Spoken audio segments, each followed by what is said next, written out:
Welkom by die tweede episode van Wat met my Willem Welsyn. Hierdie is 'n podcast episode en die tweede en laaste deel van my gesprek en onderhoud met Buck Fever Underground se Touskoetser. Ek is Andri Wondergem vir RSG Geldsaake in Johannesburg. Voor ons na Tous luister, wil ek julle net gou vinnig vertel van 'n gig wat hierdie naweek plaasvind. Dit is by Dozy se venue. Dozy se venue se naam is Dozy's Back to the Roots, Hartbeespoort Spoordam. 24ste Mei, ek gaan daar speel, Bacchus Nel gaan daar speel, Rico Latti, Piet Botha, Dozy homself, Churchill Nodee, Fraser Berry, Rian Malan, Lloyd Sals, Reine Velvet, Les Jovan, Andries Beserdnout, Andra, Lachner de Kok, Lachner, André van Rensburg, Lila Groenewald, Gerald Clark, Jackie Latti en Mervyn Williams. Dit gaan R80 kos om vir al daai kunstenaars almal saam op een verhoog te sien. Dit is die Wasgoedlyn se kouspel. Dis dit begin dit is hierdie Sondag wat nou is. Dit is in Hartbeespoort Spoordam en dit is 11:30 in die middag en ons gaan tot so laatmiddag die aand skat ek optree. Kaartjies is beskikbaar by tixsa.co.za/event/die Wasgoedlyn kouspel. Teen die einde van hierdie week sal hierdie podcast gratis beskikbaar wees op iTunes en op Android se Google Play Store. Maar vir nou, hier is die tweede deel van my gesprek met Touskoetser. Buck Fever Underground, wat vir my interessant is van julle van die band, nee, is dat julle het 'n moerse body of work.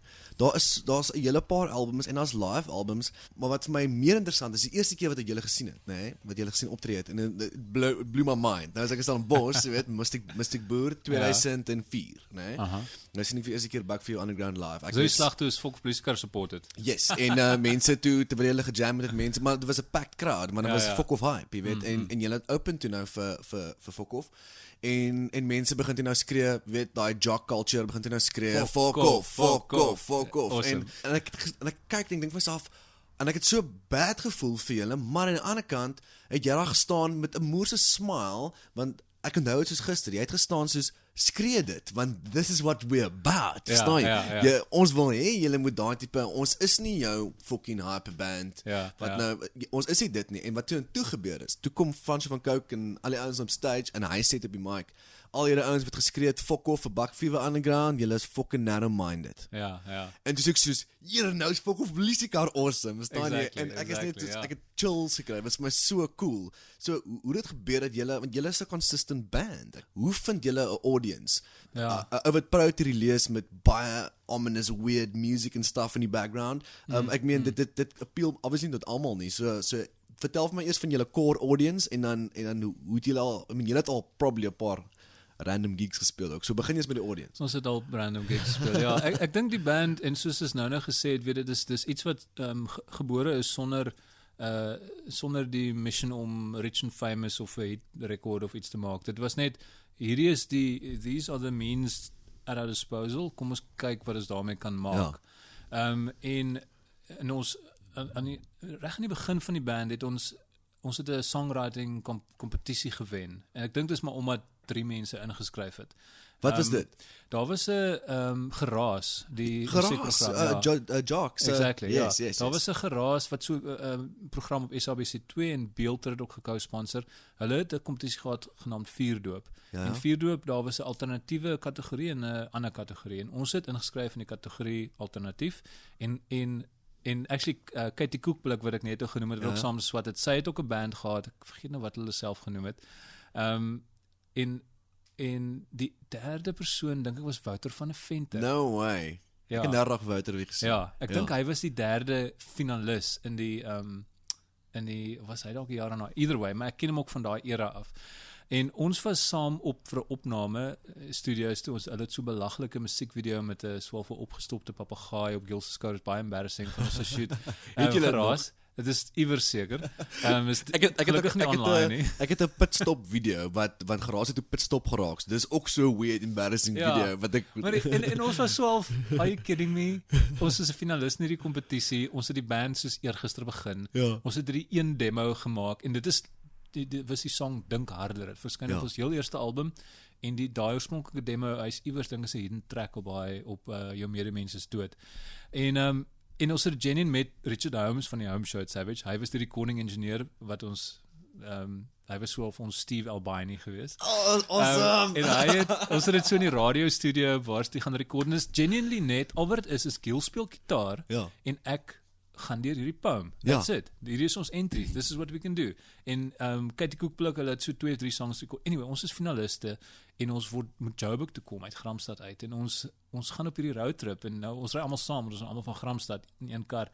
And it's probably fucking awesome. Want dit is so unexpected. Ons gaan op TV wees, dude. Dis ridiculous. En die hele tyd is dit ook so half hierdie besef van dit is crazy want ons band is dan nie eers goed nie. Jy weet, dit is so half what we know. Ja.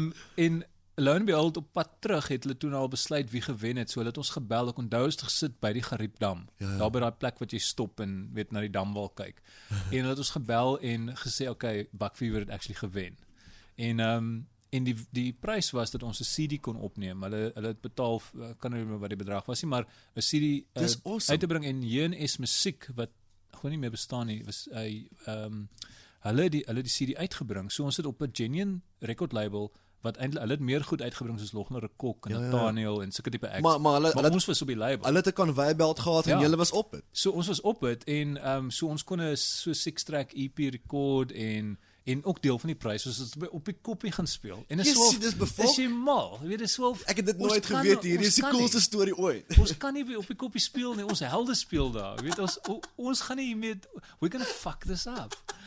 En so val ons in, dit was toe nou so julle het 'n EP, hoeveel tracks op die 5 tracks, 5 so 5 of 6 met moerselang hidden tracks, want jy probeer obviously hierdie CD rack so ver as jy kan. Ja, jy wil hom volmaak. So daar was 'n paar wacky goed op, maar daar's as ek het in 'n lanknaas daarna geluister, maar dis iets wat dit bly weird om daarna te luister, want dit is nog steeds dit is vreemde musiek. Ja. En ek het nog steeds 'n obsessie met voels en voelgeluide. My heel eerste line wat ek het by wat ek my kop vasgesteek het van jou lyrics was Falco van Banjos. Dit was my heel eerste, daar was een line wat jy in een song gesê het, Falco van Banjos, en dan raak ek en die Christian wat robot maak, en raak ons dik staan en dan gaan hy dude, Falco van Banjos, en dan lag ons. Nou dat jy sê fools, nee. Ja, nee, daai tipe imagery is dink ek is baie in ons lyrics, maar een van die eerste tracks byvoorbeeld, die wat klink na 'n bassline is actually die ek het dit van 'n voelgeluid type afgesteel en te loop ons dit net 'n neushoornvoël, 'n ground hornbill. Ja. En want dit het so 'n video klink dit. Nee. Dit klink so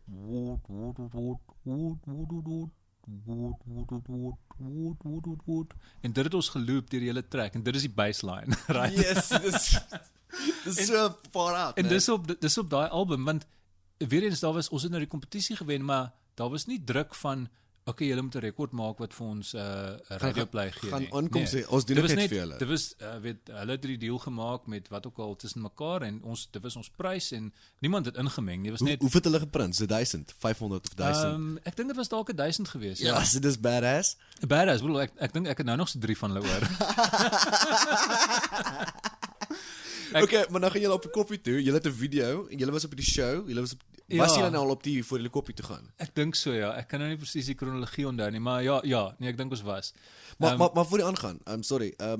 Wat vir my interessant is nou is jy so ou. Verstaan jy? Jy's nou die ou wat so iets kan reël. Verstaan jy by op die koppie? Jy kan daai rol vervul. Wie was die cats wat hierdie dinge mekaar gesit het? Weet jy van hierdie ouens wat sê my nou gesê het daar moes 'n producer wees wat gesê het okay cool man, nou jy wenner met op die koppie speel en dan okay cool, hier is jou kaartjies, was daar ek dink deel van die judging panel, ek gaan nou erg onder korreksie praat want ek kan nie presies onthou nie, maar ek dink Karel Hofman was betrokke by daai selection van okay wie nou die wenner van die alternatief.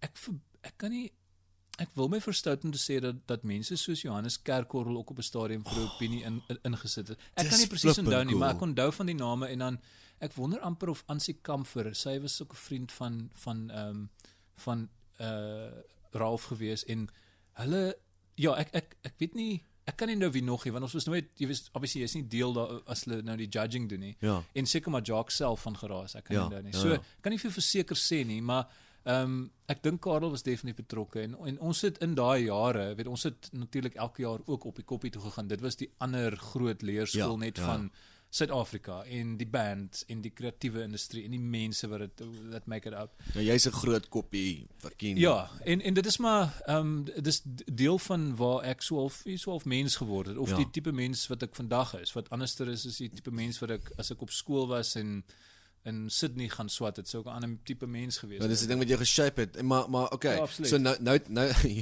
EP, nee, hy's gedruk. Jy is by 'n label. Jy was op die TV en jy ry koppie toe.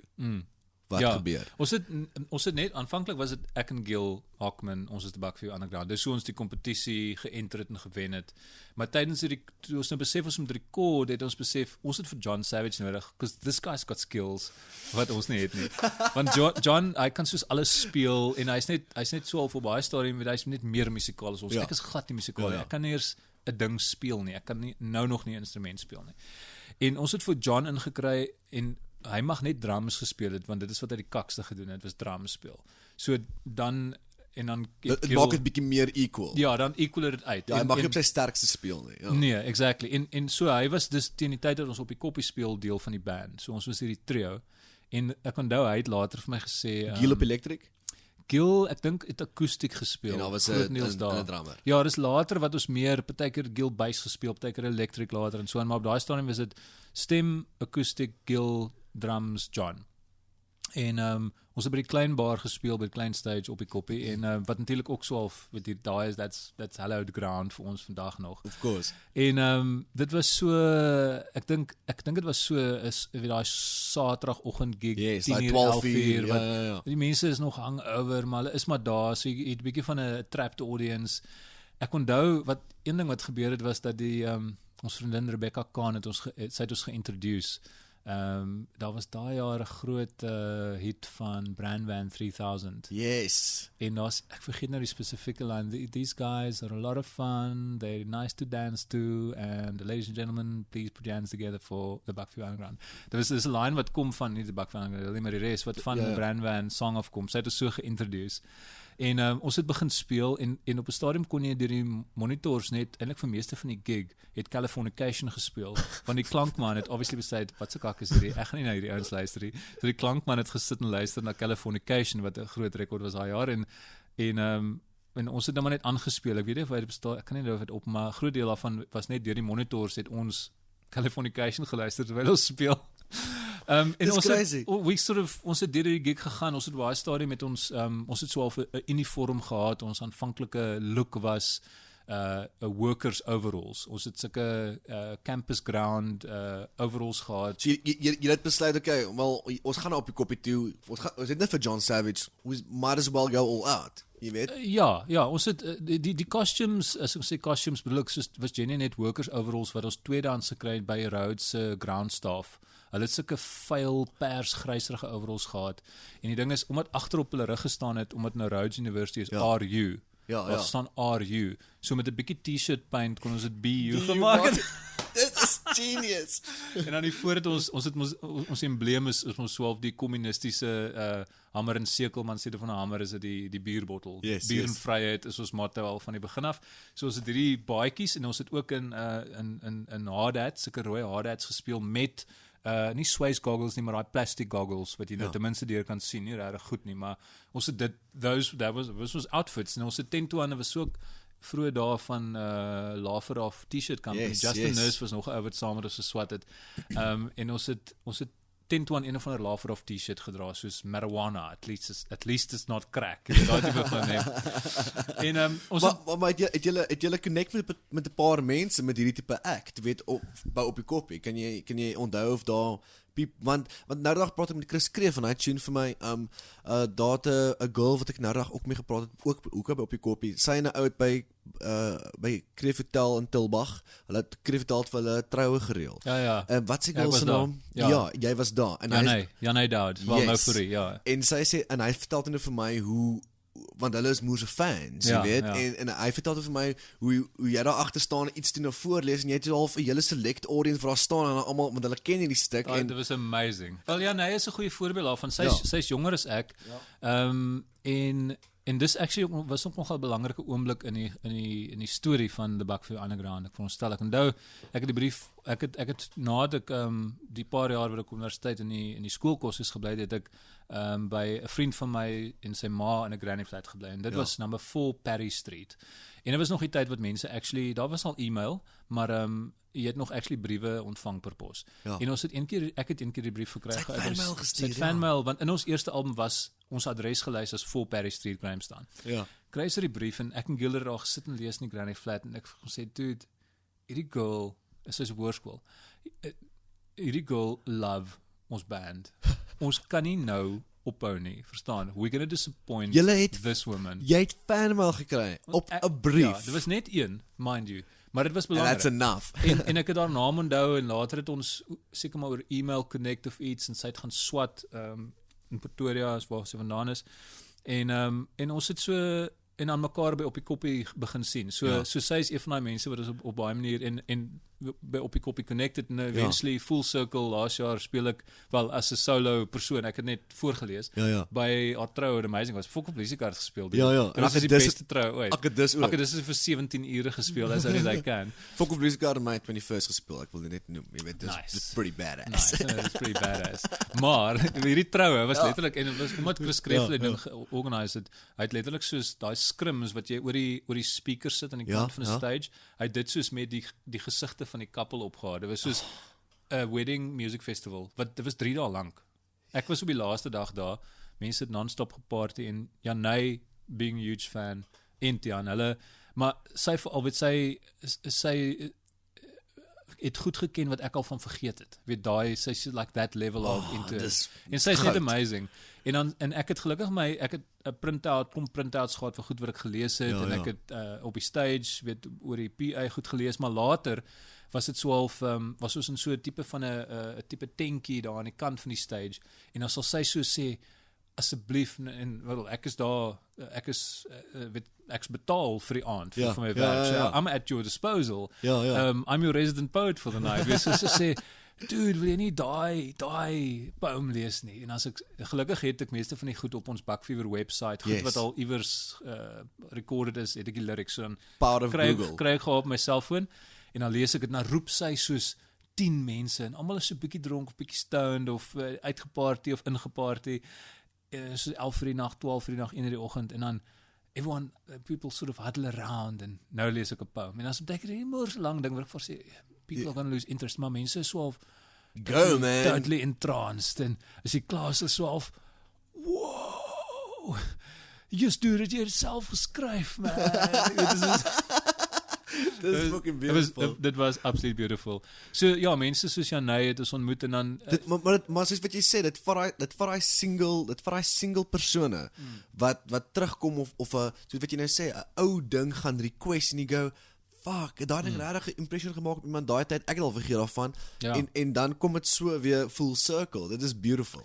Ja, en ek voorstel iemand soos Janey is dis die tipe mense wat into ons is. Hulle is dis 'n moerse range ouderdomme. Weet dis wel ek weet nou iemand wat jy moet bietjie exposure kry eintlik tot dit. So geen wanneer sê iemand wat nou op hoërskool is nie, maar jy het 'n range mense is mense wat into poetry is mense wat into eksperimentele musiek is mense wat net daai ding wat so bietjie meer left of center is like en ek dink mense oor die jare omdat ons 'n klein band is en seker altyd klein band sal wees, het jy stryk deur die geleentheid om en is maar so vir baie Suid-Afrikaanse artists op 'n manier, maar jy bou persoonlike relations op mense.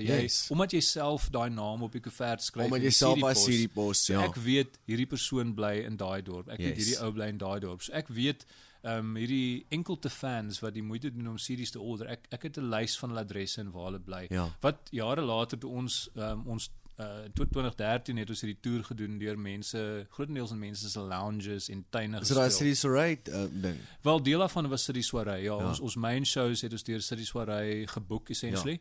Maar ek het daai show construct en dit was 'n 19 date show elke aand in 'n ry. Dis 'n awesome tour. Ek het dit begin met 'n lys van mense wat ek weet, dan kyk ek na die kaart en sê, okay, Adolf bly en George. Jy ken 'n seentjie daar. Jy sien die dude wat in Marcel in PE, hy is 'n moerse fan. Ek gaan hom 'n mail stuur. En pretty much almal het positief gereageer en sê, "Yes, kom speel in my lounge, kom speel in my tuin, slaap oor in my huis, ek maak vir jou sop en brood, kom."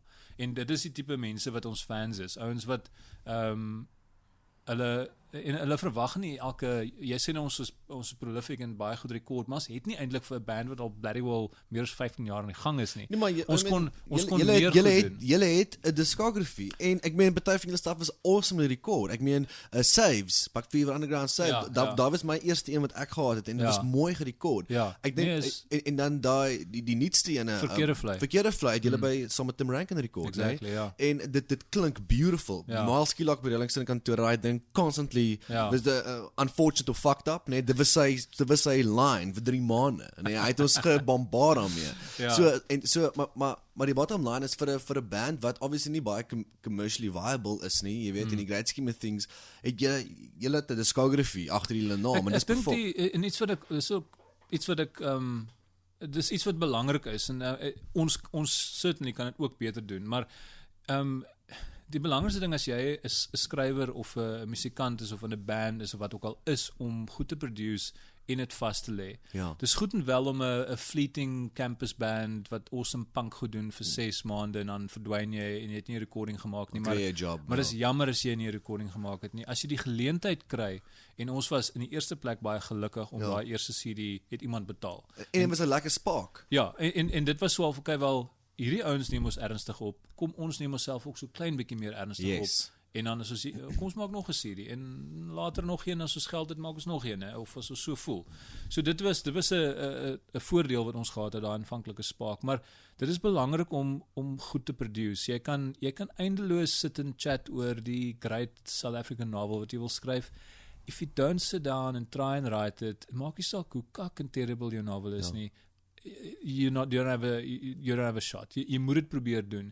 Jy moet daai song record. Al kyk jy later terug en sê, daai eerste ding was so embarrassing geweest. Dis goed as jy terugkyk na eerste ding is embarrassing, want dan weet jy het gegroei tot waar jy nou is. Ons almal is nie hierdie geniuses wat net straight out of the blocks 'n classic poem of 'n boek of 'n party mense is so and thank God for them, want dit is die Manic Street Preachers, weet hulle is soos 17 toe hulle Motorcycle Emptiness skryf en is great, awesome. Maar ons is nie almal so nie. So ek glo daaraan dat jy moet goed produce en partykeer dan besef ek okay, ek het nou lanklaas 'n poem geskryf om watter rede ook al, ek's distracted by werk en wat ook al. Dan gaan sit ek en ek skryf op daai poem en ek sit dit op ons Facebookblad. Dis waar ek goed so al publish meeste van die tyd lately. Jy moet dit doen, jy moet produce, jy moet record, jy moet die goed en daai body of work is iets wat ek hopelik op 'n stadium kan terugkyk en sê, en selfs op hierdie stadium in my lewe, ek word nou 38 hierdie jaar, wat ek kan terugkyk en ek weet we could have done better, maar dit wat daar is, I'm bloody proud of. Daar's hier en daar van die goed wat it's cringy, maar ek kan terugkyk na goed veral soos Verkeerde Vlei en Saves en sê focus nogal I'm proud of that. En dit is 'n piece of work. Ja, en ek dink die mense wat ons like is ook mense wat daai tipe longevity waardeer en happy is daarmee om 'n artist wat op een of ander level groei, al groei hulle dalk baie stadig of al is hulle dalk stagnant vir 'n lang periode, to just keep tabs with them en te sien, okay, wat gaan sy volgende rekord wees? Wat gaan hulle nou hier doen? Nou luister hier so, thuis op die noot van Buck Fever het ek vandag, die ou wat saam met my werk is 'n prototis. Ek en hy vlieg môre Durban toe om 'n ou se stomp te cast en ek moet dit afneem vir 'n training video. Nou praat ek vandag, want hy weet nie wat Buck Fever Underground is nie. Hy lewe ook in 'n baie ander weird wêreld wat hy werk met limbs en stuff. En ek sê vir hom, hey dude, hoor gou hierso. Limbs gone batty. Yes. Nou sê ek vir hom Johan, hoor gou hierso. Hierdie album se naam is Limbs Gone Batty en dan is 'n oor. Daar's opsies vir hierdie album title. Ja, want dit is net die shortened title. Wat ek love en dan sê ek vir hom the role of the anterior posterior, want hy werk baie met anterior posterior want hy's 'n prototis, jy weet. The role of anterior posterior patterning en daar was 'n typo onder die ander ene en ek weet dis patterning, nie patterning nie. Is ek reg? Is dit patterning of patterning? Ek kan nie onthou nie. Maar okay, wag, maar ons sit in die konstrukte toe nou, jy weet. Okay. So nou sit soos the role of the anterior posterior patterning, want ons Google to patterning, nee. Is dat so iets? Ja, dit is reendruppels wat patter. Okay. Jy weet? Ja. Nou gaan hy signal Sonic Hedgehog in the development of the unique bat limb. En hy gaan toe daai album sê, en hy begin dit nou deconstruct, en hy gaan daai album Limbs Gone Batty, hy sê, en omdat daar 'n TV game in is, and the anterior, posterior. Dis vorentoe en agtertoe patchering, nee, sê hy. Hy sê daai patchering is iemand wat 'n game speel, soos 'n arcade game. En limbs gone batty. Hy sê die kinders is meer besig met hierdie goeie so hulle limbs raak pap, want hulle speel net hierdie een joystick game. En ek gaan toe, Jesus Johan, is a fucking genius, man. Ek gaan net vir Toast vra, maar meantime is dit probably nie dit nie, maar dit is steeds vir my 'n cool description. Ja, dit is actually fisies die hele ding, is die titel van Gil se Gil het 2 susters, en die jongste een, Dorit, is ook 'n groot Buckfever fan, en sy is 'n genius scientist. Ja. En dit is, was dit daar 'n master's thesis se titel wat gegaan het oor Limbs Gone Batty. Limbs Gone Batty, dit is die naam, en dan die res is die volledige titel, want dit gaan oor vlermuise. Ja. En daai die unique bat limb, dink ek is daai, as jy kyk na vlermuis, is daai handjie. Yes, daai handjie wat aan die vlerk is. Exactly. Yes, that's cool. What it's all about. En hoe hierdie ding ontwikkel. En Sonic Hedgehog is actually dis nou waarskynlik wel as 'n computer game, maar dit is actually iets wat daar's 'n ander oorsprong vir die term. Ja. So dit is dis ook effe net van kyk, dis een van ons live albums se titels, en ons is wel okay, let's call it this. Limbs Gone Batty. Maar dit is alles deur dit se titel, die hele dissertation, alles, dit is die volledige titel van haar. Ek love dit om te hoor waar daai goed vandaan kom, want dis nie iets wat jy gaan hoor op 'n radio-interview of op 'n daai tussen daai Limbs Gone Batty. Actually, no one gives a fuck, maar vir ons is dit moeë entertaining. Want eerlik, no one gives I give a fuck. Johan, wat ek môre met Durban toe gaan vlieg, ek het hom sê, dude, ek het net vir Thuis gevra, en hy het gesê, weet jy, dit kom actually van 'n thesis. Is dit 'n thesis? Ja. Is 'n thesis titel. Ja. Fascinating. Okay, maar ons moet nog oor 'n hele paar goed praat. Nou gepraat van Buckfever, fucking awesome. Nou ons kleintjie, né? Nee? Yes, ons kleintjie, die oudste Afrikaanse tydskrif in die heelal, nou ook beskikbaar in Engels. Hoe het gebeur dat jy betrokke geraak het, want ek weet Koos was vroeër betrokke. Ja, kyk, die brief history van ons kleintjie is dat dit was die eerste Afrikaanse genuinely tydskrif in 1896, die Genootskap vir Regte Afrikaners hier in Parel om 'n tafel gesit en besluit om hierdie tydskrif te begin. Dit het nie baie lank bestaan nie, so deur die Anglo-Boereoorlog, en het toe stille dood gesterf, en ek dink is iewers in die 50s is dit geresurrect deur 'n groep Afrikaanse onderwysers uit Bloemfontein wat passionate was oor Afrikaans, en het weer dood gesterf, en toe is dit geresurrect in 'n totaal ander deur Koos Kombuis, which explains everything. Weet, en Koos is natuurlik ook is nog nie ouer as oor gepraat het tot nou toe nie, maar hy's 'n ou wat 'n moerse invloed is, en nie iemand, en ek was nie student in die 80s nie, so weet al daai goed soos Voelvry en Koos Kombuis, en weet, dis pas my by, nie geweet dit was daar nie. Ek het dit eers op universiteit in 96 het jy regtig gehoor en gelees hiervan, en okay, en dan begin jy nou met 'n ou soos Koos, en jy besef, okay, this guy goes way back to the early 80s, het hy goed begin skryf, en stadig gaan discovery, en Koos is een van daai great artists wat sing in Afrikaans, sing in Engels, skryf in al twee tale, skryf poetry, skryf memoirs, skryf wacky fiction, short stories. Die ou het 'n moerse, hy skryf rubrieke, hy het 'n body of work. Daar's nou ou met 'n admirable body of work wat ek dink 'n inspirasie moet wees vir meer actually Suid-Afrikaanse skrywers, want jy kan al hierdie goeders doen, en Koos Kombuis het al hierdie goed gedoen. Hy het ons kleintjie geresurrect hier in 495 dae iewers, en dit dis met 'n swaal verpret met plak publikasie wat hy van sy eie goed gepublish het, ander vroeë ouens soos Kleinboer daarin gepublish, Fanny de Villiers, nie die cricketspeler nie. Ek's 'n groot fan. Hy was toe bekend as Fanny de Villiers, nie die cricketspeler nie. Dit was sy naam, nie die cricketspeler. En Koos het by sy gigs verkoop, en dis in Gramstad waar ek dink die eerste keer ons kleintjies gekoop het by hom. 'n ander groot event in Gramstad studentejare was. Maar hy het ook so small print gemaak, soos nie baie gemaak nie. Nee, small. Party van hulle, ek wonder of party van hulle 250 van geprint is. En by sy gigs verkoop in Gramstad fees, wat tydens jou Julie vakansie was. Ons het altyd gewerk by die Gramstad fees as journalistiek student, het jy ook by die feeskoerantjie gewerk of by die radiostasie gewerk, want those things never stop. Die eerste keer wat ek jou naam gesien het was, en dit was die heel eerste keer wat ek in 'n koerant verskyn het ooit in my musiekloopbaan, en jy die foto geneem. Dit was in die Krit by die KAK, en toe sien ek vir die eerste keer, toe lees ek onder Thuis Koetser, en toe sê ek soos, wie die fuck noem myself, en hier sit jy nou, Thuis fucking Koetser, dit is so cool. Awesome. En die Matel Blues Rock Festival was tydens my studentejare 'n groot ding. Elke aand 4 bands, al die top bands, jou Sugar Drives, jou Urban Creeps, Nude Girls, Dorp, jou Lithium, Koos Kombuis het gejol, Wel en Swart het gejol, die Blues Broers het gejol, Frank en Maggie Frost was die mense wat het georganiseer. Ons het ook vir Albert ontmoet het, hy was ook 'n jong laaitie soos ek. En Koos het hierdie ons kleintjie ding gehad. En dit was so en dit is toe ook al iets wat al in die gang was, maar I discovered it only now. En Ernst Grinling, van wie ons net nou ook na verwys het. Ons koor die Ernst. Hy het nie saam met my geswat nie. Hy Ernst, ons het mekaar eers in hierdie stadium ontmoet, late 90s. Hy het geswat by UPE. Waar hy aan die hoof was van so tipe ook so Afrikaanse taalgroep wat hulle het met hom as voorbok Afrikaanse kunstenaars gekry om op UPE campus te speel, 'n plek genaamd Die Kraal. Onder andere David Kramer gekry om te jol daar en Koos Kombuis en Ernst het iewers seker ook maar deur hierdie bietjie media exposure wat ons gekry het, gehoor van ons band Gramstad en ons genooi om te open vir Koos. Yes, dis so cool. Ons het hierdie een epic gig gehad in Die Kraal saam met Koos en dit was ek dink is hierdie nou late 90s? Dis late 90s, dit was maar 99 gewees so ek sê ja. En dit kon selfs 2000 gewees het. Ja, iewers. Maar anyway, en Ernst het hierdie moerse sponsorship deal met Tassenberg georganiseer dat daar soos 40 bottels wyn verniet daai aand.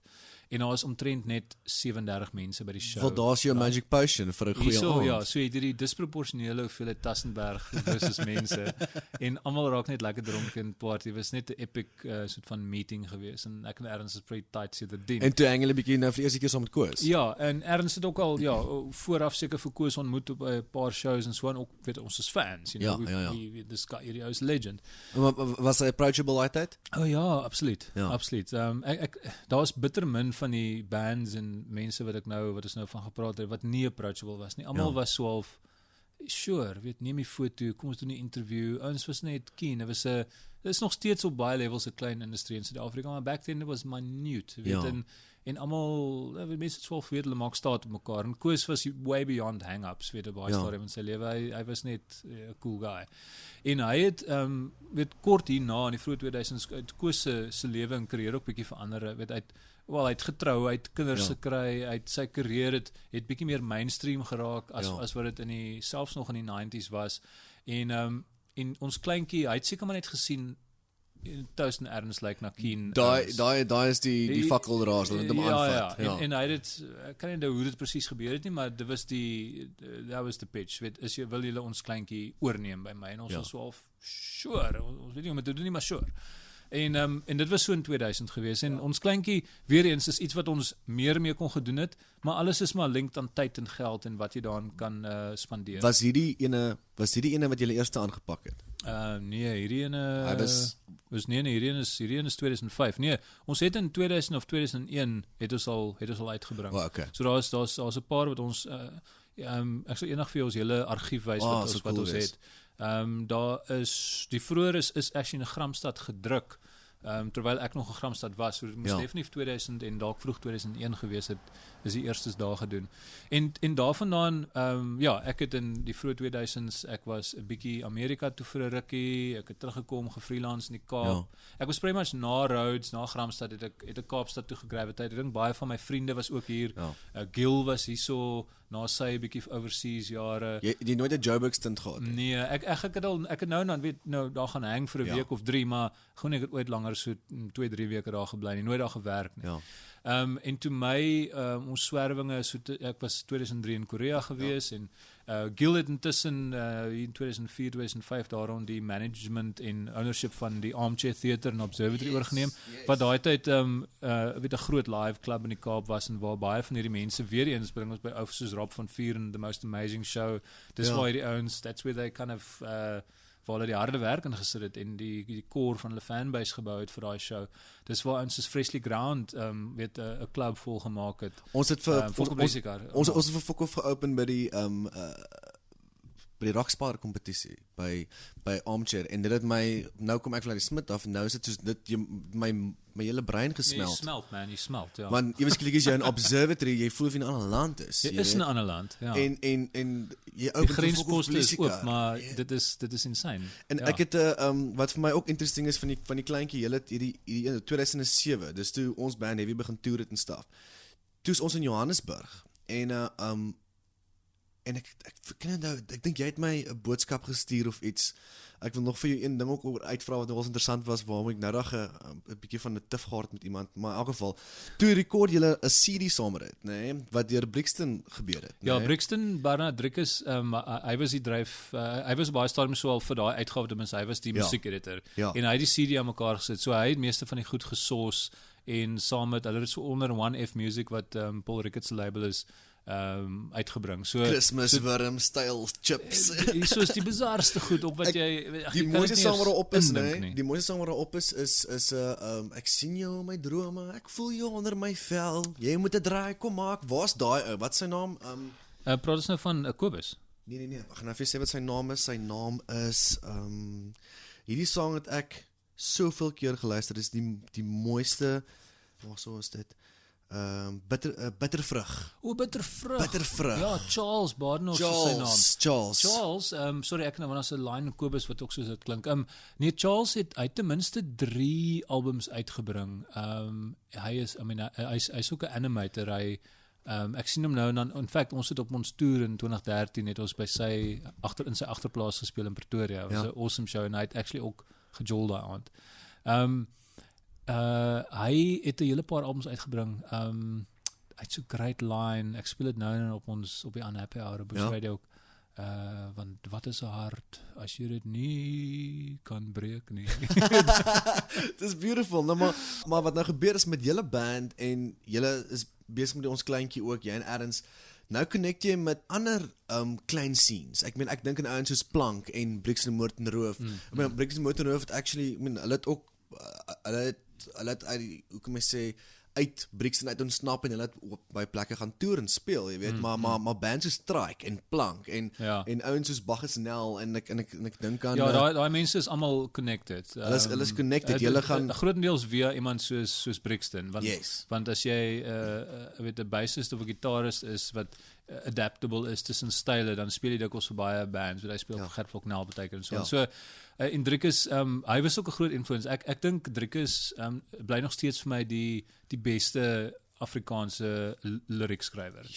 Daar's nie 'n ou wat ander lyrics kan sê. Die brandsie gond in sy hok.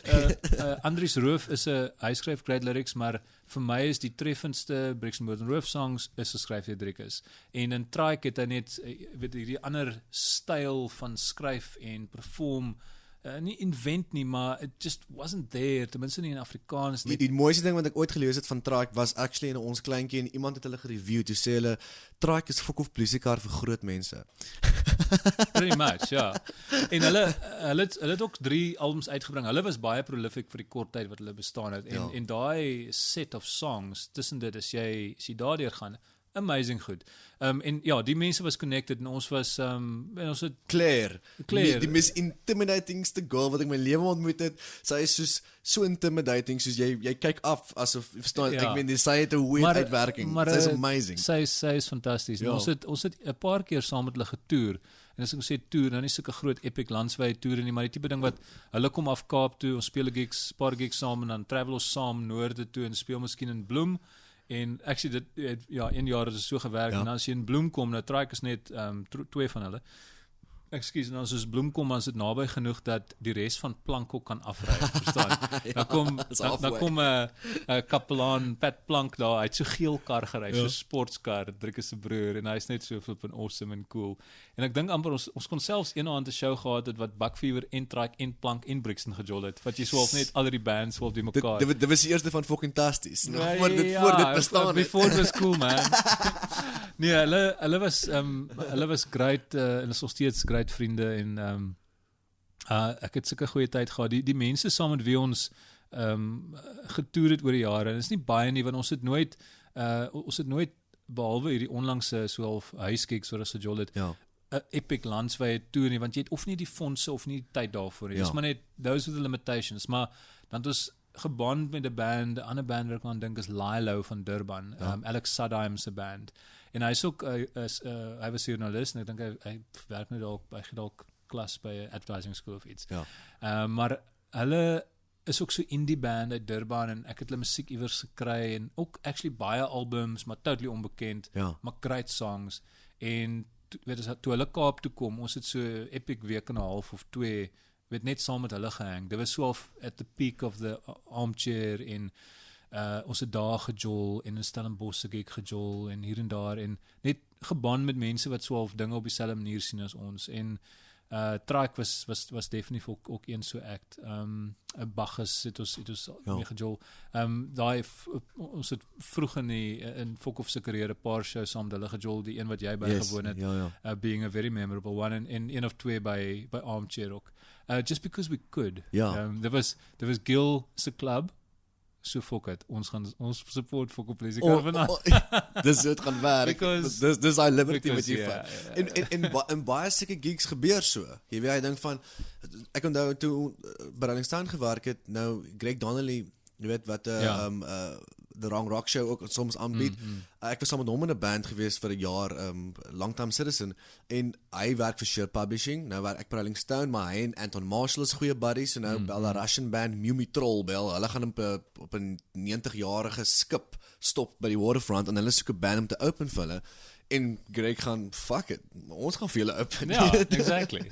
en wat gebeur, daar open jy, hulle stuur een tweet, soos, enige Russian mense in Cape Town, en ewe skielik, ons het dit toe nou 'n private ding gereël, waar al die, soos mense ons gaan die vir Mimitraal interview, soos vir Rolling Stone The Story, jy weet, daar is net soos 50 VIP's genooi, en daai bands in een tweet, en ewe skielik staan die hele Russian community van Cape Town, staan toe, en meeste van hulle is baie beautiful girls, van party van hulle is maar, soos mense nou gesê het, van hulle strippers.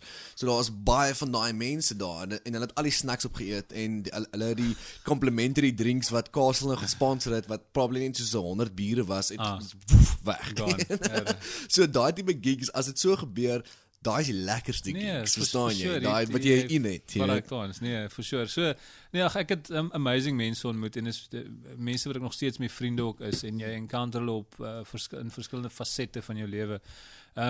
Dit is die great ding, en 'n plek soos Op die Koppie bly die maklike plek om, dis die Mekka. Dit is jou reunion plek, weet, ek gaan nou na my 20ste jaar skoolreunie toe, maar ek het elke jaar, ongelukkig clashed actually jaar Op die Koppie, so gaan dit mis, maar ek worry nie, want ek weet volgende jaar dat ek weer 'n Op die Koppie reunie, ek het elke jaar prima so Op die Koppie reunie, en it is one of my happy places, en ek weet ek gaan mense daar sien wat ek ken uit daai wêreld uit, en vir wie ek respek voor het as kunstenaars of as vriende.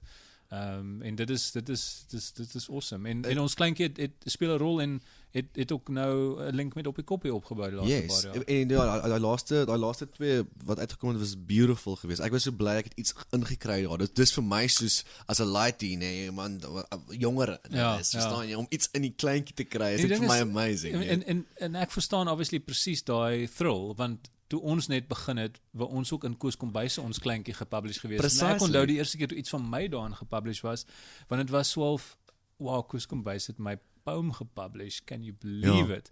So ek verstaan die waarde daarvan, en die verantwoordelikheid wat jy het as die mense wat hierdie ding compile. Die great ding is, en ons was die dekade en 'n half wat ons dit nou al doen, daar's nie elke jaar, want ons het uit ons eie sak uitbetaal. En dan was 'n jaar of 2 hier en daar wat ons dit nie kon doen nie, want jy het nie tyd of geld gehad nie. En die great ding was Op die Koppie, omdat ons hulle nou oor die jare al so goed leer ken het, Karel en Rita, en actually die hele family wat daar werk, Misha, almal, they get us and we get them, en toe ons die idee pitch, die eerste keer wat ons saam met hulle gewerk het na opsig, was die jaar toe dit The Year of the Dussie was. Yes, ek know dit, En ons het so 'n boekie uitgebring, want ons het so, ek kan nie onthou hoe dit begin het, dit was een van daai simple e-mails wat jy op kantoor vir mekaar rondstuur, en dit was Dussie grappe, en dit was nie regtig grappe nie, want dit is nogal lame, maar op 'n manier, no joke jokes. Dis baie daai simpel goed wat jy net so voor lag, en jy kan nie op en dink, okay, almal gaan dink is snaaks, en die basics daarvan was dat jy enige famous book title of movie title kan vat,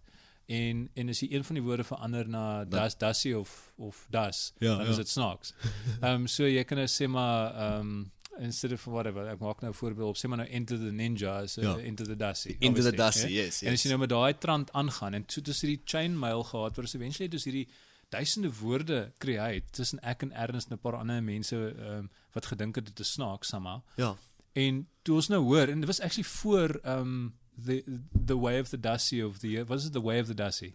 Voor dit aangekondig was as die tema, het ons actually hierdie ding gehad, en toe ons hoor, okay, dis die Op die Koppie thema's Dussies, te 12, dude, ons het al die stuff voor Dussies. Ons moet dit net toevallig, totally toevallig. Ja. En toe ons op 'n stadium vir Karel gemail sê, hoor ons het hierdie staf, kan ons vir julle boekie doen, want ons het dit toe uitgebrei na enigiets oor dassies. Ja. Fotos van dassies, Dassiestraat, padteken, Dassiefontein, pleknaam, almal met die van waarin die woord das verskyn in 'n Indiese cricketspan soos Das Gupta of SS Das. Verstaan alles. Jy het so scorecards gaan soos van Cricinfo waarin die woord das verskyn. Dit was ridiculous, maar dit was ons eerste collaboration. Toe is so gatsak groote boekie gedoen, Das Kapitaal natuurlik. Ja, natuurlik.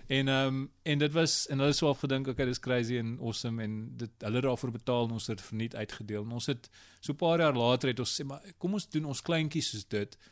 Julle betaal daarvoor en ons deel dit verniet uit. Dit is 'n tipe PR ding vir julle. Ja, en julle weet hulle het actually geen insaag daarin nie. Ons publish nou interviews met van die bands wat by daai fees optree net maar daar's 'n paar sponsors hier agter baie klein en dis glad nie intrusive. Die enigste advertensie is die agterblad wat nou obviously die op die koppie poster is en so aan maar dit plan niemand nie en dit obviously that pays the bill. So ek het nie 'n worry daarmee nie. En ons sit dan bietjie musiek interviews in van die bands wat speel net om 'n bietjie van 'n link te maak met jou feesganger wat nie hierdie ding ken, ons kleintjie nie, maar hy ken nou sê maar nou vir Zander van die Gazelle en dis interview met hom. So hy leer iets daaroor en dan sy beyond dit aangeblaai het wat miskien eers die volgende week na die fees is, dan lees hy 'n poem wat Willem Welsyn geskryf het of 'n foto wat iemand gestuur het. Die mees amazingste ding wat die grootste indruk op my gemaak het in die kleintjie was 'n storie deur Jacques Kritzener. O ja. Dit is die mooiste storie wat ek in my lewe gelees het. Dit is waar hy op set is en hy rabbit dog kom op set aan. Onthou jy daai storie? Jacques is 'n great skrywer. Hy skryf ook poetry. Ek het hom by wat se naam ek het daai bundel waarna is saam met Gert Vloknel en Robert Bolton, beautiful bundle. En ek het hom na die dag toe kry ek hom in Hangklip. Ja, hy bly aan Pringlebaai. Yes, en ek kry hom daar en ek sê dude, want ek en hy het 'n paar random aande gehad en ek het moes met hom connect. En hy's so cool dude. En daai storie het 'n moerse indruk op my gemaak as 'n short story, want hy het so 'n climax. Ek wil die short film sien daarvan. Daai ding is 'n skrip. Dit's 'n short film wat gaan awards wen, verstaan jy nie? Ja, daar's sulke gems in ons kleintjies oor die jare dat jy en dit is goed wat jy kan weet. Maar wat jy nou sê is daai kid wat hy gaan nou die international band kyk op die koppie. Hy sit op 'n vliegtuig op wat ook al en hy kom terug. En ewe skielik lees hy nou daai interview, maar langs dit is daai short story van Jacques Kritzener en hier sien jy nou, my fuck, hier's 'n ou soos klein boer. What the fuck? What is this? What is this? En dis is my baie cool dat julle established ouens ook aan sit en met ander mense wat nog nooit gepublish het nie. Ja, party is genuinely soos 'n hoërskoolkind uit Pretoria wat een grade wat treine geskryf het en we put it in. En dit is ek love ons kleintjie doen. Ons moet nou actually begin om hierdie jaar sin te doen. Ons het in principle, ons gaan weer een doen. So dis 'n verantwoordelikheid want dit vat baie tyd want veral met die collaboration op die koppie is jy net weier as jy weet net op Facebook sê ons soek weet goed dan weer op die koppie se blad natuurlik jy het baie meer mense. So jy het meer goed om deur te sift to get to the really good stuff. Ons weet daar's sekere mense wat ons nou al ken wat iemand soos Jacques is iemand wat al jare lank contribute. Van die vroeë contributors iemand soos Kleinboer, Willem Mulder, Shaka September. Dis almal ouens wat so tenminste Willem, Jacques en Shaka wat so uit die Stellenbosch late 90s era uitkom. Koos ook en hulle is nogal deel van die fabriek veral van die vroeë jare gewees. Die produk het verander oor die jare. Dit is nie meer net Afrikaanse ding nie en party mense wil nou net Afrikaans wees. Nee, maar is organies, jy weet. Ja, ek sien die ding so. Ek is 'n kampvegter vir Afrikaans in die sin dat ek praat Afrikaans en ek skryf Afrikaans en ek skep goed in Afrikaans. Maar ek skep ook goed in Engels. Ek wens ek kon goed skep in 10 tale. Want wat my betref is dit meer belangrik. Dis vir my meer belangrik om kreatiwiteit aan te moedig in verskeie tale as wat dit is om te precious te raak oor een taal. Want dit is wanneer dit te insular raak.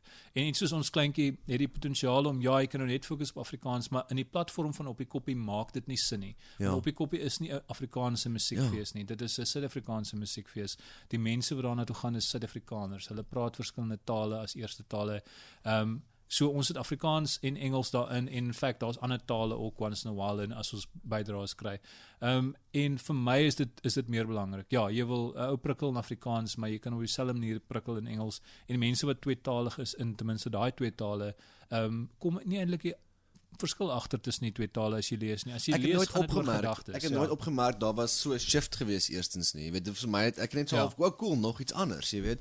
Maar wat vir my ook baie nice is van die ons kleintjie is dat julle mense wat oorlede is, so al vir minuut soos 1 minuut stilte vir hierdie ou, weet, soos vir Paul, jy weet, of daar's baie thought agter en wat my favorite feature is ook is daai geluk. Dankie. Wow, dit was obviously erns met een of ander ding. Wat het daar gebeur? Dis een of ander albei daai features in ons kleintjie as jy dit wil noem, is goed wat om een of ander rede van begin daar deel daarvan was. Ek kan nou nie onthou of dit ook Koos het dit dalk ontwikkel. Ek kan nie presies onthou nie.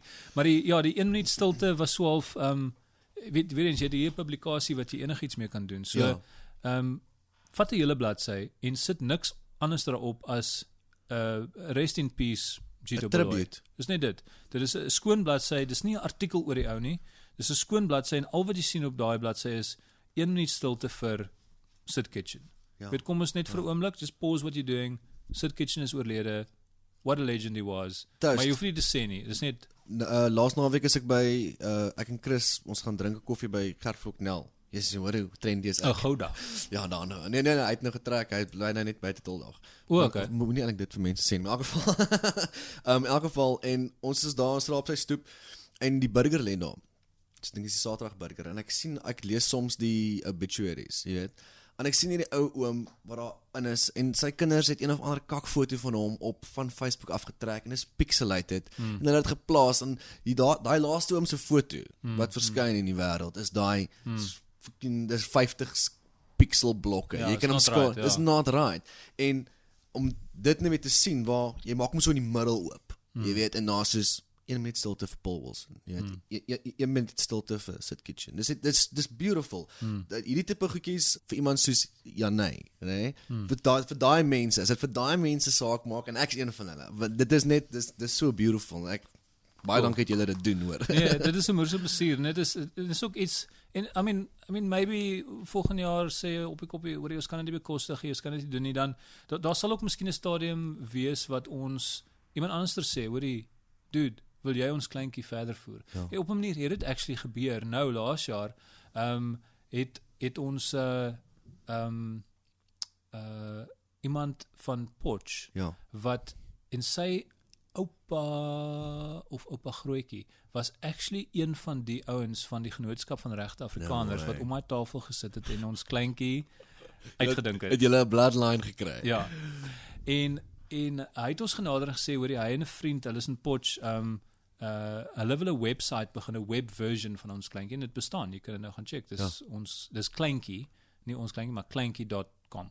En dit is en ons het ek en Ernst 'n bietjie daar gechat en toe besluit ons het nie 'n web presence nie. Ons is nie eens op Facebook nie. Jy kan weet ons werk via e-mailadres en ons persone hoedanighede en so en ons wil nie 'n web presence hê nie want ons het nie tyd nog vir dit ook nie. Verstaan? So nog 'n fanpage om te onderhou. Ja, yes. En toe hierdie dudes na ons toe kom, toe aanvanklik was dit so half sal ons nie sê vir Ernst maar dis regtig actually fine, want dit is weer eens net nog 'n creative outlet wat hulle gaan doen, gaan bietjie anders ter wees as ons.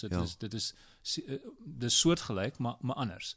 En hierdie ou het ook uit 'n meer direkte link met die oorspronklike naam as wat ons het, maar dit is actually van sy familie. So, let them do it. En ons kan na mekaar verwys as ons nou nie weer in uitbrengsel sê, hoorie, julle kan hierdie website ook gaan uitcheck. Hulle is nie ons nie, maar ons is we come from the same vibe. En hulle doen dieselfde op hulle website. Hulle sê, weet, die ons kleintjie boekie, is die ouens as jy the more the merrier, jy weet. The more the merrier is eintlik vir my waar dit gaan, want dit is net nog hierdie plek waar mense hulle self kan uitdruk, of dit nou 'n politieke opinie is of 'n kreatiewe ding soos 'n gedig. Dit is nog 'n platform daarvoor. Dit gaan ook left of center bly. Dit is nie iets wat hulle gaan nie dit gaan nie 'n mainstream ding wees nie as daar nie dat. So so op 'n manier het ons al so wat aangepas. Daar's nou ouens wat dit in 'n ander sfeer en 'n ander naam vir IK kan daar 10 ons kleintjies wees, verstaan? Moet dit aangaan, Ek wil net nie een van hulle moet tos wees nie. Maar dan gee jy self so op distance van dit, maar as hulle almal interesting, goeie goed doen, fantasties, jy weet. En miskien kan ek en Ernst dit nie verder voer nie en iemand anders voer dit verder en dit is op 'n manier 'n weird running in joke, maar dit is ook 'n klein maar ek dink belangrike platform vir sekere creative expression. Suid-Afrika het ons het 'n thriving kunstenaar, musikant, skrywer scene, maar jy moet soms nog steeds veg vir daai uur van radio waar jy William Welfare se nuwe CD kan speel. Ja. Jy weet so goed soos ek hoe moeilik dit is om jou musiek op 'n radiostasie, of dit nou 'n studenteradiostasie of 'n kommersiële of 'n gemeenskapsradiostasie is te kry. Ja. So dis hoekom ek iets soos The Unhappy Hour wat ons het op Bush Radio, daai 2 ure, I value it. Dit is ligtyd wat iemand het vir my daai privilege gegee en gesê, you're responsible for this, maak interesting radio. So ek gaan daai tyd gebruik om musiek te speel waarvan ek hou, musiek, nie net Suid-Afrikaanse musiek, enige musiek, maar wat ek love van our shows, as mense iedere week doen nou, jy sê vir mense letterlik, luister, bring vir my asseblief 10 CD's uit jou collection uit van die huis af, bring dit saam. As ek by die Unhappy Hour was, dan is my albums weer gekategoriseer van A tot Z, want jy het nou weer gaan, jy weet, ek nog hierdie jam of hierdie ding, dit is so cool, dat mens dit kan doen, nergens anders kan jy dit doen nie. En Wrong Rock Show het ook daai tipe vibe, wat flippend cool is. Ja, en ons kan op ons bly een hand tel hoeveel sulke shows jy in die land het, pretty much. Wat sê jy sê is julle contemporaries, want julle is letterlik die uitsondering wat sulke tipe goed aanpak. Ek weet nie eers nie. Kyk, daar was tye dat jy nou kon sê, okay, daar was 'n Barney Simon op 5FM. Daai was 'n baie belangrike tyd in Suid-Afrika se musiekgeskiedenis. Want dit het ouens soos my bereik waar ek in my koshuiskamer op low volume in Somerset Oos luister na Barney Simon en Lucy from the Steakhouse in Delmas hoor van Battery 9 en jy weet iets soos daai songs, iets wat ek dink Buckfever se klank op 'n manier beïnvloed het, want dis 'n dude wat op 'n ominous manier 'n short story vertel in sy musiek. Hy's 'n guru, man. En dit is amazing. Paul Rickard het my brein gesmel. Hy is die ou. Wat so 'n booswig. Ja. En jy het daar was bietjie op SAFM met ouens soos Richard Haslop gehad en Michelle Constant so aan. Maar die ding is dat wanneer daai avenues toegemaak word hulle nie sommer weer oopgemaak nie op groter radiostasies. Daar was 'n tyd dat Radio 2000 net musiek was en iemand wat daar bly, ek sê bly en het intussen gebly in 'n bunker onder die SABC, maar iemand daar gewerk het net hierdie musiek saamgestel en dit was so 2-3 jaar lank. Was dit net hierdie musiek as dit nie sportuitsending of 'n simulcast was nie, wat al die weird alternative Suid-Afrikaanse goed was, mixed with interesting mix of rock from around the world, maar dan verander die nature van die stasie en dit word meer 'n sekere tipe urban, 'n commercial tipe stasie. Maar Tus, is dit nie, en ek het Miles baie die gesprek gehad, lewe ons nie nou in 'n tyd van it's the death of the curator amper nie, dat alles moet swaalf, want ek voel swaalf, selfs iets soos MK wat te gaan het. Dis almal altyd gemou, jy MK dit, hulle doen dit, hulle spandeer budget op dit, maak nie saakie. Daar was iets wat gebeur het en dit was gecurate. Daar het iemand jy het 'n stuk musiek in gekry en jy het goeders gespeel, jy weet. Ek sukkel baie op radio. Ek meen, as ek in die kar is en julle show is aan, is ek soos, ek is so bly dat ons worlds het nou collide, nee, ek is so dankbaar daarvoor, want ek luister net na talk. Ek verstaan nie, wat dink jy is jy werk nou obviously, en jy's meer passionate, dis vir jou 'n labor of love. I mean, dis nie asof jy millions maak by Bush nie. Wel nee, ons is volunteers. Julle is volunteers. Dit is maar ek kom terug na daai woord verantwoordelikheid en ek dis nice dat jy praat van die curation, want dit is op 'n manier dat daai proses raak. Ek sou nie sê dit is the death of the curator nie. Die curator is net elders, maar ek dink jy moet nog steeds fight for every little bit of turf wat available tot jou is.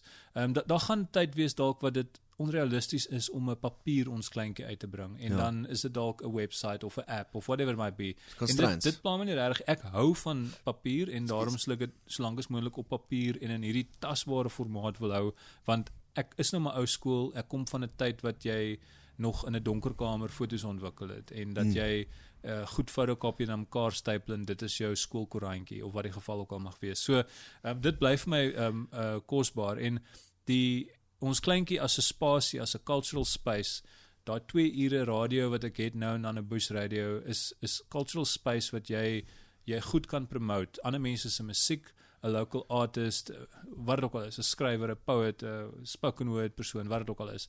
En die ding is, ek is nie die enigste ou wat involved is, of ek en Ernst en ander mense wat betrokke is. Donnie en François, ja.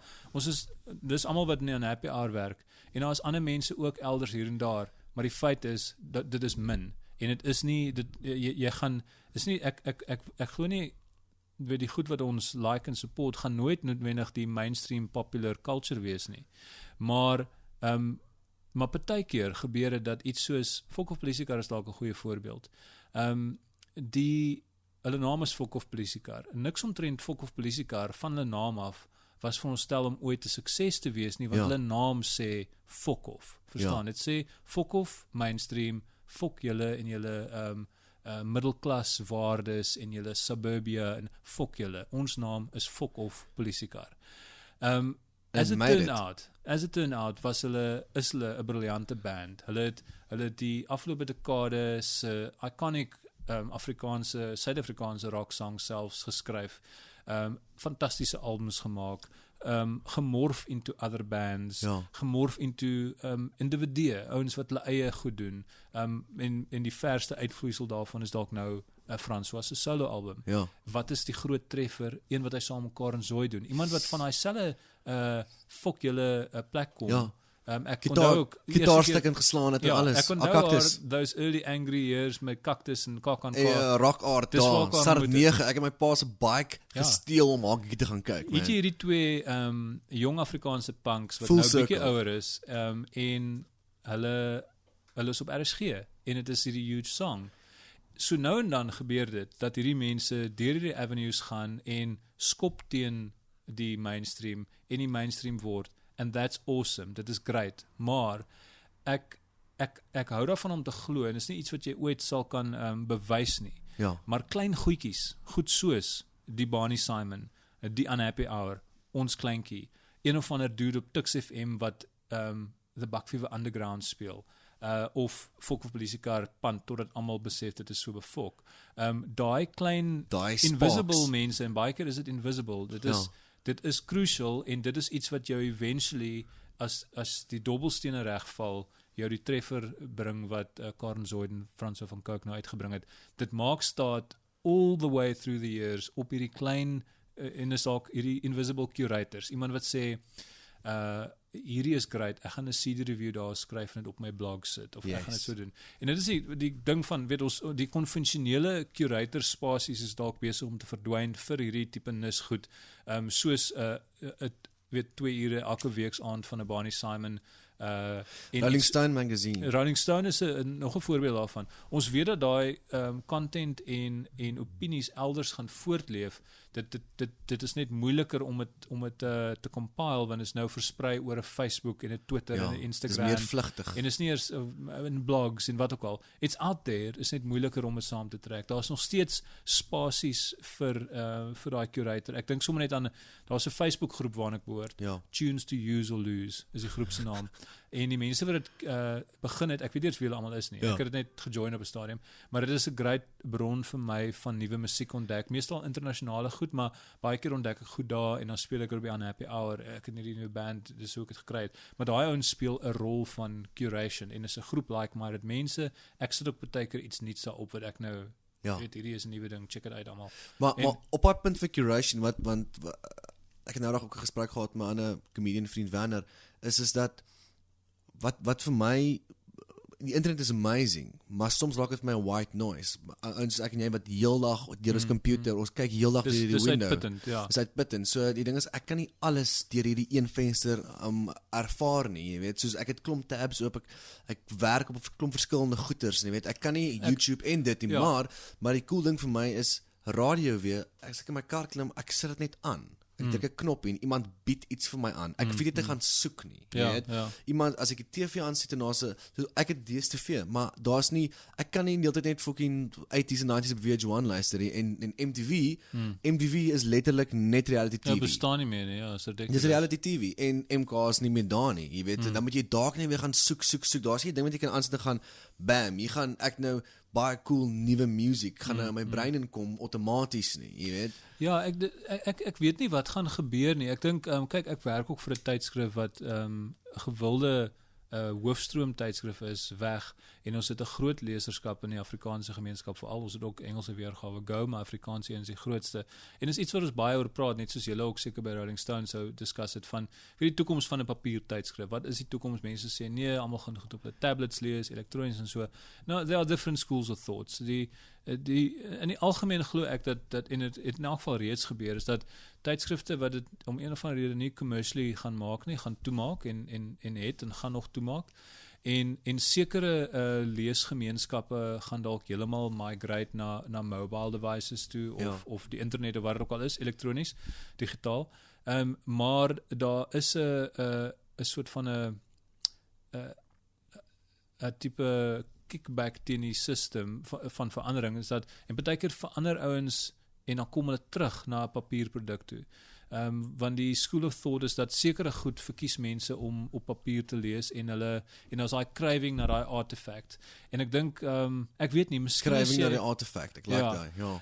Ek dink miskien as jy heeltemal sonder papier regtig groot geword het, in ander woorde van kind af het jy 'n iPad en miskien gaan jy nie papier mis nie. Maar ek dink ten minste totdat ek en jy peg oor so wat nou 30 of 40 jaar is, gaan daar 'n mate van papierprodukte wees en ek dink selfs mense wat net met elektroniese goed groot word, party gaan ook teruggaan na iets papier toe of dit herontdek op 'n ander Maar kyk vinyl is weer in die charts. Vinyl is 'n voorbeeld daarvan. Ek weet vinyl gaan nooit so populêr raak soos wat CD's in die 90s was nie. Maar dit gaan 'n comeback maak in 'n sekere nismark voet.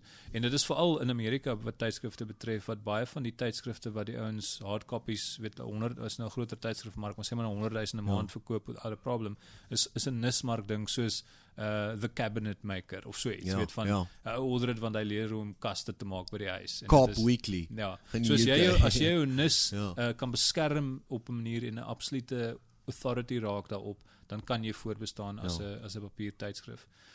So ja, ek weet nie, dinge sal verander, maar daai kulturele spasies wat ons tot ons beskikking het, as ons daai uur of 2 op radio het, as ons access het tot hierdie zine wat ons kan uitbring en by 'n awesome musiekfees net uitdeel, we gotta do it for as long as we possibly can, want al daai goed het iewers in die toekoms 'n invisible effect, and maybe I'm just that, ek's net 'n idealist vir dit betref, maar ek weet, daar is iemand wat ons kleintjie lees wie ek glad nie ken nie, wat in Polokwane bly en 3 maande later besluit hy, you know what, I'm gonna write a bloody poem. En hy gaan dit stuur. En dit is al wat vir my saak maak. Hy hoef nie eers vir my te stuur nie, is net dat hy dit skryf, of sy dit skryf. En that makes me happy. Want ek was ook daai dude in Polokwane. Ek was net in Somerset-Oos. Ja. Thuis, dis vir my 'n perfekte noot om dit op af te eindig. Ek bly jy bestaan en jy doen dit. Jy is inspirasie. En dis hoekom ek hierdie doen, om met ouens soos jy te praat. Ek bly jy bestaan ook, want hier is nou 2 van daai ure. Daar's nou 2 van daai ure, want hierdie gaan 'n part 1 en part 2 wees. Baie dankie. Dis 'n moeëse plesier. Daai het jy dit. Wat 'n nice ou. Thuis Koetser. Hy's 'n regte juweel. Lank sal hy lewe.